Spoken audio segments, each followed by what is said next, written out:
امام محمد مالک رحمۃ اللہ علیہ کا تعارف۔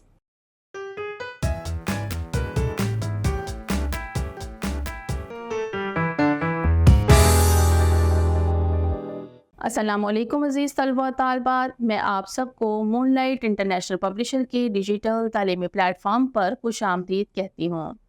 آج ہم حضرت امام مالک رحمۃ اللہ علیہ کے بارے میں پڑھیں گے۔ حضرت امام مالک رحمۃ اللہ علیہ کا نام مالک بن انس تھا۔ آپ 93 ہجری میں مدینہ منورہ میں پیدا ہوئے۔ آپ نے حضرت امام ابو حنیفہ اور حضرت امام جعفر صادق رحمۃ اللہ علیہ سے علم حاصل کیا۔ آپ نے علم حدیث بہت سے اساتذہ سے حاصل کیا اور آپ کے اساتذہ میں امام ابن شہاب ظاہری رحمۃ اللہ علیہ جیسے مایہ ناز علماء بھی شامل ہیں۔ مدینہ منورہ میں رہنے کی وجہ سے آپ امام مدینہ، امام دارالہجرت اور امام اہل حجاز کے القابات سے مشہور ہو گئے۔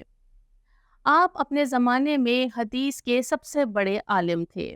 امام مالک نے 17 برس کی عمر میں مدینہ منورہ میں درس و تدریس کی مسند سنبھال لی۔ امام مالک عشق رسول صلی اللہ علیہ وآلہ وسلم سے اس حد تک سرشار تھے کہ ساری عمر مدینہ منورہ میں باادب ننگے پاؤں پھرتے زندگی گزارتی۔ امام مالک رحمۃ اللہ علیہ اصول پسند اور باوقار شخصیت کے مالک تھے۔ اگر انہیں کوئی تحفہ یا ہدیہ پیش کرتا تو وہ اسے لوگوں میں بانٹ دیتے۔ امام مالک حدیث کا درس بڑے ادب اور احترام سے دیا کرتے تھے۔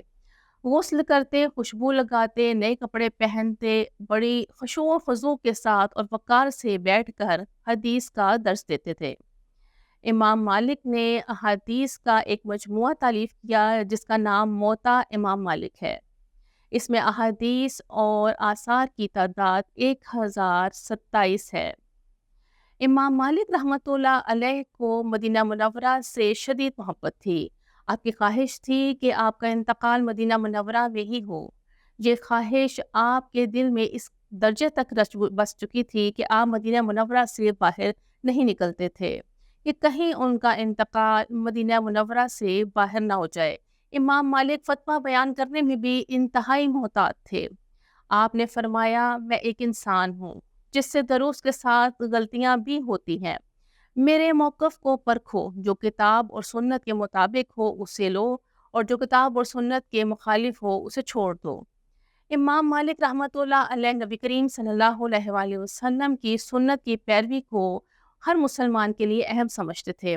روایت ہے کہ آپ نے فرمایا، محمد صلی اللہ علیہ وآلہ وسلم کی سنت نوح علیہ السلام کی کشتی کی طرح ہے۔ جو اس پر سوار ہو گیا وہ نجات پا گیا اور جو اس سے دور رہا وہ ہلاک ہو گیا۔ امام مالک رحمۃ اللہ علیہ بروز اتوار 14 ربیع الاول 197 ہجری میں مدینہ منورہ میں انتقال کر گئے اور مسجد نبوی کے سامنے جنت البقیع میں آپ کی تدفین کی گئی۔ علماء اور مفکرین کی زندگی سے ہمیں درس ملتا ہے کہ ان علم سے محبت اور محنت کو دیکھ کر ہم بھی علم سے محبت کرنا سیکھیں اور اپنی زندگی کو کامیاب بنائیں۔